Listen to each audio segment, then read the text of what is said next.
इस तरह कैसे मुतमईन हो सकते हैं अगर इतना दहशतगर्दी इस तरह खुल्लम खुल्ला दहशतगर्दी शुरू है, तो इस तरह कैसे हम लोग मुतमईन हो सकता है?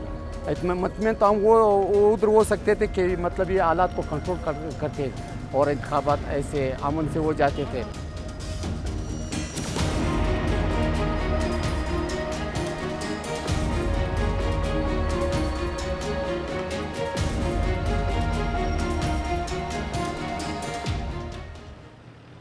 सिक्योरिटी तो जी देखिए हमने बिल्कुल इस वक्त हाई अलर्ट रखी हुई है। सारी हमारी जितनी टीमें हैं, पेट्रोलिंग एक्स्ट्रा हो रही है, स्नैप चेकिंग भी हो रही है, उसके अलावा भी दूसरे मेजर्स भी लिए जा रहे हैं।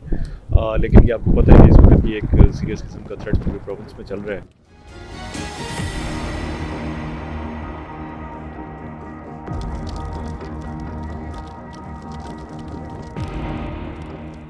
फर्क तो पड़ेगा, लोग पोलिंग स्टेशन में नहीं जाएंगे, डर जाएंगे, भाई ये हो जाएगा वो हो जाएगा, धमाके हो जाएंगे, फलान करेंगे, क्या है क्या नहीं। ये अमन अमान और इलेक्शन में खलेल के लिए ही हो रहा है ये चीज़ें, लेकिन इंशाल्लाह उम्मीद यही है कि 8 तारीख को इलेक्शन हो जाएंगे।